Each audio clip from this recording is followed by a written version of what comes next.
What is up, Sideways fam? Welcome back to the channel. As we can see, the Gs300 Aristo's on the rack. I'm gonna give you a little bit of sad news. I did end up selling my car. One of our close homies, his dad actually wanted it. We took it to Supers in Vegas last year. You can watch the videos online. I will link them in this as well for anything pertaining to the Aristo that we have on this car regardless. But basically, 1J ZVVTi swap, W58, stock engine, ended up taking a dump. My homie had the car for, I think, like 3 days or some shit, or 2 weeks or a week, or I don't even know what the deal was, but he ended up fucking the car up. It's blowing oil out of everything. Pretty much engine's blown up, engine's done. I don't know how that happened because we've driven the car for the last like 7 years and used it for everything, with everything functional. But it doesn't really matter anymore because we're gonna be doing a bunch of crazy to this thing. We got it up on the rack right now and I'm gonna show you what we're doing. And also a little sneak peek of what's going on right here. As you see, we got a completely opened up 2JZ block. The car is now going to be going 1.5 JZ. We got a whole bunch of really cool stuff we're going to be doing. We're going to be doing the King's Royal intake manifold on this thing, like all the rest of our cars.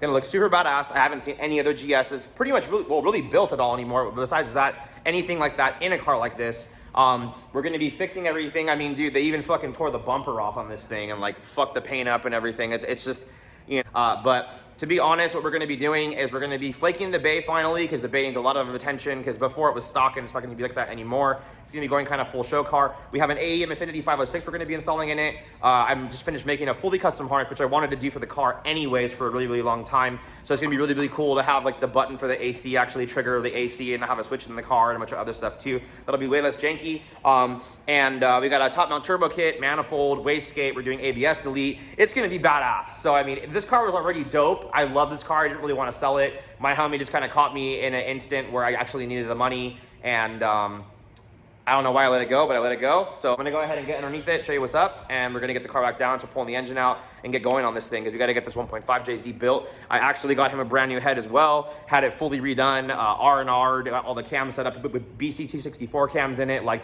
this thing's gonna be off the chain. And I mean, as far as reliability, that's gonna be all there too. Everything in the car is gonna work. He'll have a cam display, be exactly what I want it to be for this car that I wasn't able to do for myself because I just have too many projects, as you can see.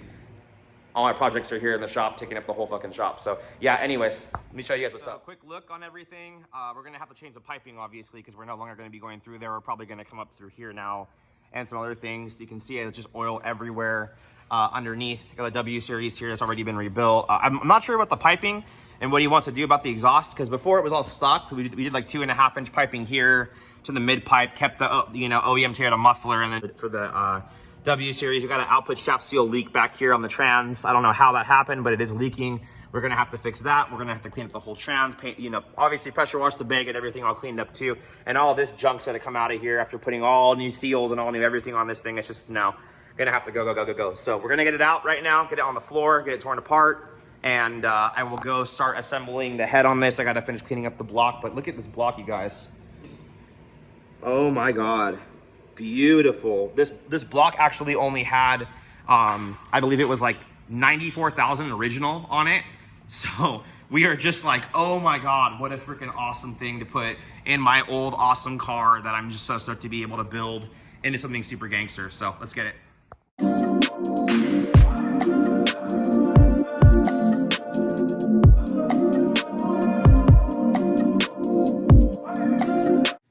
Alrighty guys, so engine's out obviously, as we can see. We're gonna go ahead, and you can see how like it wasn't all completely painted in the bay, so we're gonna have to unbolt the fuse box assembly, fold that inside, go ahead and remove the brake master so we can get it back there and get it painted back there, and then we're gonna just kind of get everything else all nice and done. But what I wanted to talk about too is with this fitting on the power steering pump right here, there's no way this is gonna actually clear on the power steering, and you can see how the line goes all the way back around back here, and then all the way back up and in, and then loops back into the rack right there. There's no reason to run it like this. What's going to end up happening like this is that we're going to have a problem getting everything to fit. Not to mention the lines on the rack as well kind of inhibit us from doing the aftermarket reservoir assembly that we want to do as well. So we have a lot of stuff to do to get all this stuff out and get it cleaned up. We're trying to make the bay look as open and nice and pretty as we can, because we are going to be repainting it for our friend over here. Yeah, so we're going to start removing all the power steering. We're getting all the ABS out. It's pretty cool. It does look like on the ABS delete that this car only has a one brake line attachment up here in the front. So it should be pretty easy for us to be able to go to ABS delete for the rear. So we can just basically just run one line to the master, and then it's already been teed in the rear. So we can just go ahead and run a tee in the front for both calipers, and we'll run all new lines and get all that done. And all this stuff is tomorrow. I'm gonna have time to paint the bay, send Caden to probably get all the tees from Toyota, and then once we get back, we can finish the putting that together, and I can hopefully have his new engine assembled and together. I got to call him today too, because it's looking like it'd probably be, you know, even though it's low mileage, it'd probably still be a good idea to go ahead and probably just do like race bearings and rod bolts. I'm gonna run it by him and kind of see what he wants to do on that, because that's going to be up to him. And then on this too, I gotta just kind of show him as well, like, dude, we need to put aftermarket fittings and you know, stuff in your rack. I don't want to deal with this later, and neither do you. So let's just make it nice and easy on ourselves and get it all done like that. Alrighty guys, so another morning we're at the shop. We're gonna go ahead and get the bay and this thing all sanded out. Obviously we got the engine out. Caden did a little bit of prep yesterday. We're pretty much done with the ABS delete stuff, so we're gonna go ahead and get everything prepped. I'm gonna start masking everything, and we're gonna go ahead and get the bay painted. You can already see I've already removed the whole fuse box to get up in there and everything. Already got the ABS stuff sanded and planted. Went ahead and cut off all the extra studs. Looking pretty good. Caden's went ahead and pulled the brake master off. We're gonna go ahead and paint the booster. Try to get as clean as we can. Back in the day, before there was kits available for these cars, I did a S13 clutch pedal and cut and modified it, make it fit in the car, and use a S13 master and S13 line and a bunch of other stuff too. So we're gonna tape all that stuff up. I mean, obviously the proper way to do this would be to pull everything out of the complete engine bay, pull the whole car down and everything too. But I mean, obviously the guy doesn't care that much about the car when he's ripping off bumpers and bending radiator supports and everything too. So I've already mixed up the flake, and this is what it looks like. Kind of looks like a galaxy inside. I've always liked the paint on the Aristo. It's really, really pretty. So this is the mixture I'm gonna put to get it done right now. I'm gonna start shooting it right now, and then it's got to cure for the rest of the day, and then tomorrow we can start assembling the new stuff.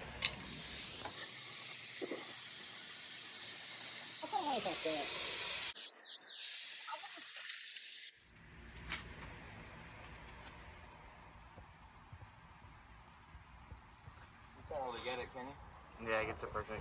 Huh? So to make for a good video, as you can see, we got a bunch of stuff on the floor right here. You got the engine pretty much torn apart in the front. Let me go ahead and show you what we're working with right now. So mind the mess, because you know how we do always over here. We got the modified drift motion oil pump, brand new in box in there. Got our ARP rod bolts. I got to get the race bearings from the office right now. We are running low on those. I have the peak boost manifold we have over here. These are super badass, 304 stainless, super thick flanged. T3 and T4 open scroll manifold. They're pretty decently priced. I want to say they're about $800-900 a manifold. I got our homey head gasket here and our fully rebuilt brand new head. I will go through this with you in a little bit, because we did have the head R&R for the 264 cams and everything as well.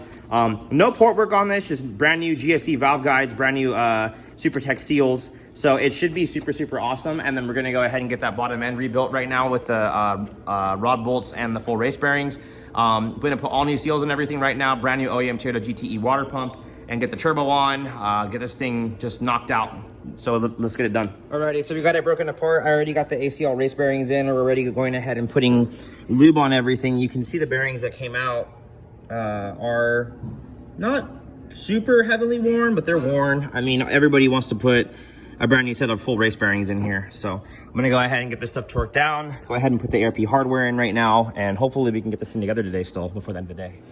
All right, so as you can see, we already have 4 of the 6 rods already ready to go. I'm on the last 2 ones you can see over here on the corner. Still same kind of look on the bearing. You know, you got the wearing more on the outside than the inside. So it's good that we're changing them. It'll make the engine last a hell of a lot longer. Most of the customers that we change the bearings on, the engines last for years and have like no problem at all. So some people would say, you know, this is okay wear.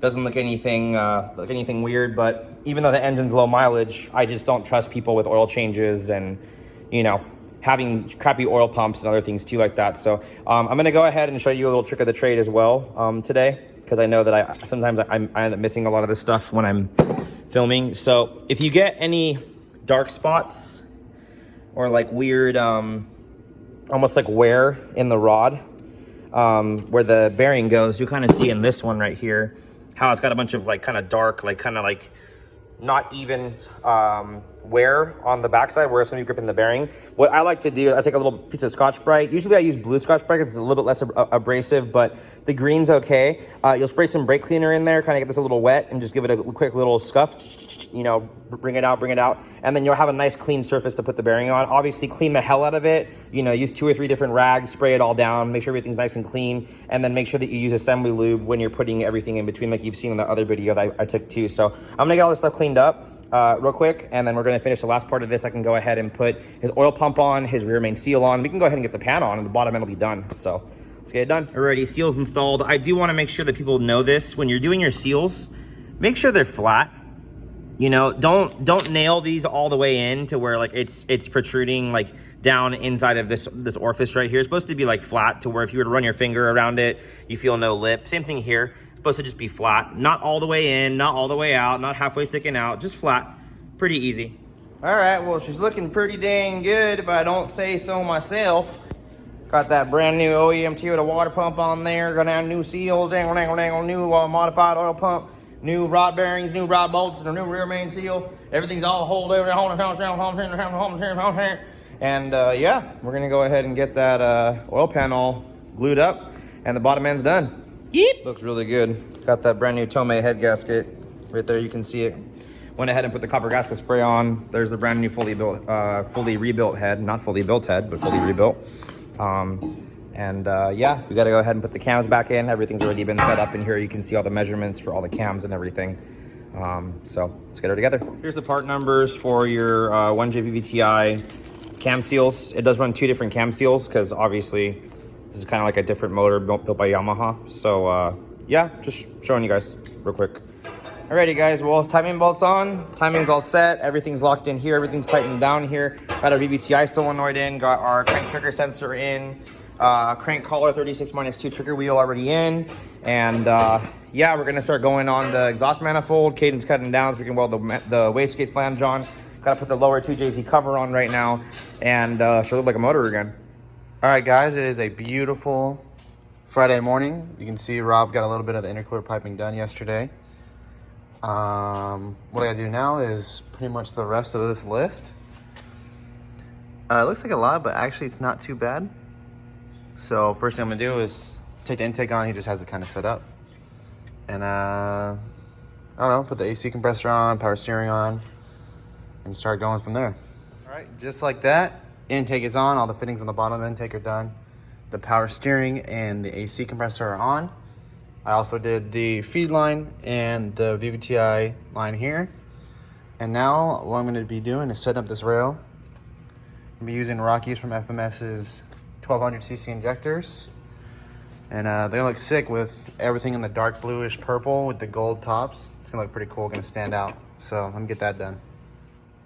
Alrighty guys, so I wanted to show you real quick where we're at. As you can see behind me, we're a lot farther ahead than we were last time when I showed you. So I'm gonna go ahead and flip the camera right now and get you updated. Pretty much gonna be the end of the video. So all the intercooler piping is done. We got everything all situated. Harnesses ran through the firewall. Power steering's done, fuse box is mounted. Got everything all nice and cleaned up. Went ahead and wired up the fans. So I need to wire up the boost controller. Turbo downpipe, screener pipe, wastegate, everything's all done down there. We've actually already fabbed up a pipe off the turbo as well. We're just waiting for the air filter to come in. Everything's looking pretty good. We're gonna have to go ahead and figure out what we're gonna do about getting the bumper back on because it was torn off. It's pretty bad. It's over here on this side.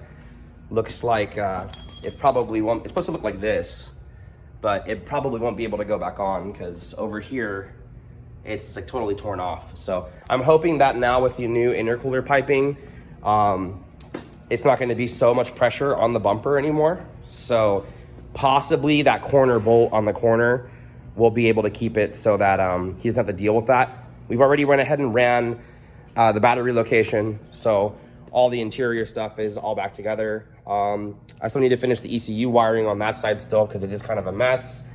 And Fuel pump relays in the trunk right there. We need to finish cleaning it up. The batteries in the back now. Along with all the Aem Infinity wiring and everything that goes to be plug and play, on the Aristos, you will have this connector that's part of the chassis. Basically, the ECU connector for the 2JZ GE or GTE harness is already pre-wired in the car to give the ECU power. So what has to happen is you have to bridge into this no matter what.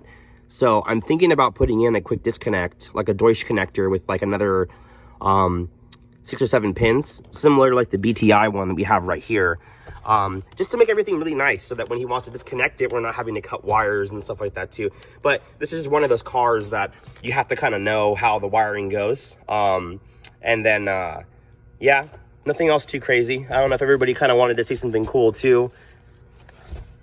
Everybody else wanted to see something cool too. I made this custom bezel for my Aristo a while back. It's pretty decent, looks pretty good in the car too. So pretty much we're stoked on this. This will be a really, really nice part 1 for the video for the Aristo build.